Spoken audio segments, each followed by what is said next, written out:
नमस्कार, मैं मल्हार कड़वा और आप देख रहे हैं धरा राजस्थान का विशेष प्रोग्राम खास मुलाकात। खास मुलाकात में आज हमारे साथ हैं राकेश बिश्नोई, किसान नेता। तो राकेश जी, हमारे चैनल में आपका बहुत बहुत स्वागत है। बहुत बहुत धन्यवाद भाई साहब, आज पधारे, आपने मौका दिया। तो राकेश जी, आपकी राजनीतिक पारी की शुरुआत कहाँ से हुई? सन 2010 के अंदर छात्र आंदोलन को लेके जी कि जब मैं बाहर रहता था, यहाँ पे कम आना जाना था, लेकिन उस समय 2010 के अंदर मैं गांव आया हुआ था। जी तो जो बस का जो किराया है जी इस मामले को लेकर बड़ा मूवमेंट हुआ था। जी वहाँ से मेरी शुरुआत हुई। जी उसके बाद में धीरे धीरे किसान कांग्रेस में ब्लॉक अध्यक्ष, प्रदेश सचिव, महासचिव, जी फिर ग्राम पंचायत सोमासर से जी धर्मपत्नी जी को सरपंच लोगों ने चुना। उसके बाद में जनता के मूवमेंट, किसानों के, मजदूरों के, जो पीड़ित लोग थे, जी उसके साथ मेरे धीरे धीरे चल रहा है। जी तो राकेश जी, जो एटा सिंगरासर का मुद्दा है, वो आंदोलन आपके नेतृत्व में लड़ा गया। बिल्कुल। अगर आपको कोई पार्टी टिकट देती है और यदि आप चुनाव लड़ते हैं, तो क्या ये मुद्दा बीच में रह जाएगा? प्रदेश के अंदर कोई भी पार्टी अगर टिकट देती है, मैं चुनाव लड़ता हूँ, जी ये सारी चीज़ बाद की बात है। जी एटा सिंगरासर माइनर जब तक जी इस मसले को सिरे नहीं लगाएंगे तब तक बीच में नहीं छोड़ेंगे। पूर्व में बीजेपी की सरकार थी, तब भी आंदोलन किया। आंदोलन की वजह से इस इलाके में कृषि कनेक्शन मिले जी और प्रदेश की सरकार ने लिखित आश्वासन दिया था जी कि पानी जब सरप्लस होगा तो मिलेगा। जी बाद में कांग्रेस की राज आई, कांग्रेस की राज में भी हम लड़े, जी लेकिन धीरे धीरे बात है वो जो पूरी फाइल है पानी के मामले में मुख्यमंत्री जी तक पहुंच गई है। लेकिन जब तक ये मांग पूरी नहीं हो जाती जी तब तक इस मामले का पीछा भी नहीं छोड़ेंगे। जी पार्टियां कोई टिकट देती है तो बिल्कुल स्वीकार करेंगे, जनता का जो मन है उस रूप में स्वीकार करेंगे, लेकिन एटा सिंगरासर किसी भी सूरत में जी बीच में नहीं छोड़ेंगे। जी तो राकेश जी, मेरा अगला सवाल आपसे ये है कि आप एक किसान नेता हैं और किसान नेता होने के नाते किसानों की के प्रति सरकारों की क्या मंशा है?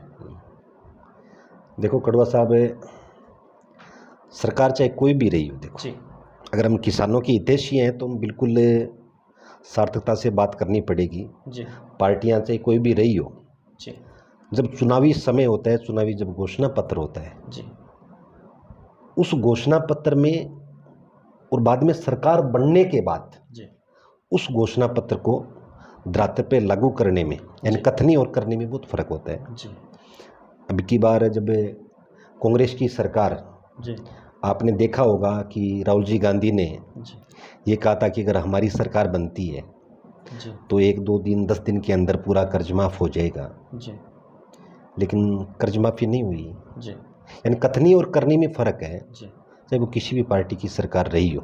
जी लेकिन मेरा तो आग्रह रहेगा सभी पार्टियों से कि अगर किसान की तरफ सरकारें देखेगी जी तो इस प्रदेश के अंदर सरकार रिपीट हो सकती है, चाहे वो किसी की भी हो। जी अगर किसान और मजदूर को जी अगर घोषणा पत्र में शामिल करके, उनकी मांगों को घोषणा पत्र में शामिल करके जी अगर कोई भेदभाव करती है, तो सबसे जो बड़ा तबका है इस प्रदेश के अंदर वो किसानों और मजदूरों का है। तो सरकार अगर वादा खिलाफी करेगी तो जीवन में कभी रिपीट नहीं होगी। ये 5 साल के बाद में रिपीट हो सकती है, लेकिन दूसरी बार नहीं।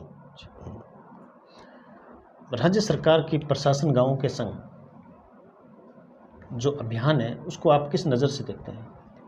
राजस्थान सरकार का मानसिकता अच्छी थी, जी ये मैं कहना चाहूँगा जी कि चाहे वो खातेदारी के मामले में हो, चाहे शहरी और ग्रामीणांचल के अंदर पट्टों को लेकर मामले में हो, या अन्य कोई मसला हो, जी लेकिन सरकार जब इस चीज़ को लागू किया जी कि प्रशासन गाँव के संग अभियान में ऐसे ऐसे सहूलियत मिलेगी, जी लेकिन तहसील स्तर के अंदर, ग्रामीणांचल के अंदर प्रशासन या नगर पालिका क्षेत्र है, जी इनका तालमेल, इनकी गुटबाजी, जिसमें अनेकों परिवार, अनेकों पीड़ित पीछे गए जी और आज भी पीछे जा रहे हैं।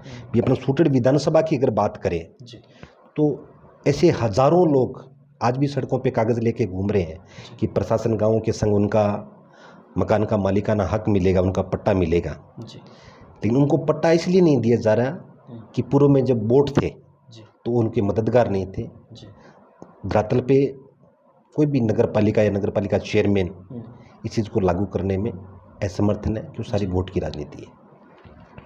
राकेश जी, यदि आपको कोई पार्टी टिकट नहीं दे तो ऐसे मौके पे आप क्या करेंगे? आप ऐसे तो कैसे कह सकते हो कि पार्टी टिकट नहीं दे। मैं आपको भरोसा दिलवाना चाहता हूँ जी कि भारतीय जनता पार्टी की राजस्थान सूटड़ विधानसभा से मुझे टिकट मिलेगी। जी मैं आप श्योर करना चाहता हूँ। जी और शायद कोई भी आपने कितने इंटरव्यू किए होंगे जी कि मेरे पास दोनों पार्टियों ने मेरे से संपर्क किया है जी और मैं कॉल डिटेल भी आपको दिखा सकता हूँ जी कि मैंने लास्ट में कांग्रेस को मना किया कि मैं प्रदेश के किसी भी पद के ऊपर मैं काम करना नहीं चाहता, क्योंकि पूर्व में मैंने किसान कांग्रेस के अंदर काम किया था प्रदेश लेवल के ऊपर। फिर अभी पीछे 2 महीने पहले भी संपर्क किया था, लेकिन इच्छा नहीं है कि कांग्रेस के लिए। भारतीय जनता पार्टी बहुत सारी चीज़ें मुझे ठीक लगी। भारतीय जनता पार्टी टिकट देगी, संपर्क है, आशीर्वाद दिया है, काम करने का न्योता दिया है कि काम करो धरातल पे। यदि सूरतगढ़ की जनता आपको जनादेश दे तो आपकी पहली प्राथमिकता क्या रहेगी? मैं चुनाव अगर पार्टी टिकट देती है और पार्टी का एक अलग घोषणा पत्र होगा, लेकिन मैं सूटड़ विधानसभा के अंदर पार्टी के टिकट के साथ साथ में यहाँ के जो स्थानीय मुद्दा है उन मुद्दों पे चुनाव लड़ूंगा। और सरकार बनने के बाद में या सरकार ना बने, जो भी हालात रहेंगे प्रदेश के अंदर, लेकिन स्थानीय मुद्दों की आवाज़ प्रदेश लेवल पे उठाऊंगा। यहाँ के जो जितने भी यहाँ पे कल कारखाने हैं इनमें स्थानीय लोगों को रोजगार मिले। एटा सिंगरासर अगर ये सरकार निर्माण करती है तो मैं इन सरकार को धन्यवाद दूंगा। अगर ये सरकार निर्माण नहीं करती है तो भी आने वाली सरकार से निवेदन नहीं, पुरजोर तरीके से एटा सिंगरासर की जो मामला है उसके बारे में बात करेंगे। यहाँ पे थर्मल है, धुआं प्रदूषण, इस इलाके में लाइट पानी बिजली फ्री करने का भी हम काम करेंगे। कि CSR का एक कानून है कि जो आप उत्पादन कर रहे हो उस उत्पादन में जो आपकी वैल्यू है, अभी 3 रुपये 76 पैसे प्रति यूनिट, पहले 3 रुपये 34 पैसे प्रति यूनिट थी, अब 3 रुपये 76 पैसे प्रति यूनिट की लागत आ रही है। उस लागत ही स्थानीय इलाके को लाइट बिजली मिले, कृषि कनेक्शन यहाँ पे लोगों को फ्री कनेक्शन मिले कि प्रदूषण है, और जो भी है सरी सीमेंट है या अन्य जो कल कारखाने हैं इनके अंदर थर्मल के अंदर स्थानीय लोगों को रोजगार मिले। ये सारी चीज़ों मुद्दों पे चुनाव लड़ेंगे। तो राकेश जी, मेरा आपसे आखिरी सवाल ये है कि सूरतगढ़ की राजनीति को आप किस नज़र से देखते हैं? सूरत की राजनीति सब लोगों को मालूम है। भी 2-3 आदमी हैं, मैं तो नाम लेना भी ऐसा नहीं है कि नाम नहीं ले, मैं तो लेता हूँ, सरेआम लेता हूँ। मिल परिवार है, बादू जी है, कासनिया जी हैं, लेकिन इन लोगों के बीच में रह के देखा कि सारे एक ही बहुत सारी ऐसी चीज़ें मिलेगी कि दिन में इन लोगों का साझा काम है। लेकिन कांग्रेस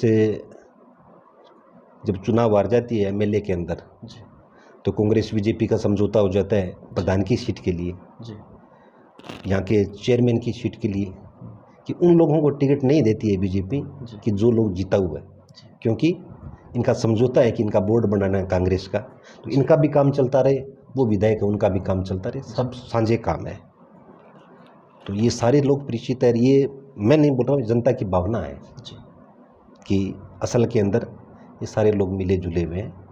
एक बार वो जनता को हर बार गुमराह किया जाता है। मैं तो एक ही एटा सिंगरासर की बात करूं कि पहली बार जब एटा सिंगरासर लड़ा गया तो राजेंद्र जी बादू के नेतृत्व में लड़ा गया, वो विधानसभा में पहुंच गए तो एटा सिंगरासर गुम हो गई। गंगाजल जी विधायक है तो फिर पैसे लेके आए, फिर एटा सिंगरासर गुम हो गई। बीजेपी की राज में हमने आंदोलन लड़ा, तब गंगाजल जी और ये कांग्रेस पूरी प्रदेश की कहेगी कि हमारी सरकार आएगी तो हम एटा सिंगरासर महेंद्र लेके आएंगे। आज कांग्रेस की सरकार आ गई, जी कोई भी नहीं बोल रहे हैं, जी राजवाड़े कोई नहीं बोल रहे, गंगाजल जी नहीं बोल रहे हैं कि इस इलाके को पानी मिलना चाहिए। जनता को गुमराह करने का है। लेकिन हमारा प्रयास रहेगा कि इस इलाके में पानी लेके आएंगे, इस इलाके में जो आने वाले दिन है वो खुशहाली के दिन होंगे। जी। तो राकेश जी, आपने हमारे चैनल को समय दिया, इसके लिए आपका बहुत बहुत धन्यवाद। बहुत बहुत धन्यवाद, आपका भी बहुत बहुत आभार कि आपने समय दिया, सारी चीज़ें बात पूछी। आप लोगों का आशीर्वाद बना रहे। आने वाला जो समय होगा वो शूटर की विधानसभा में एक एक नौजवान छत्तीस बिरादरी के लिए बहुत ही सुखद होगा। धन्यवाद।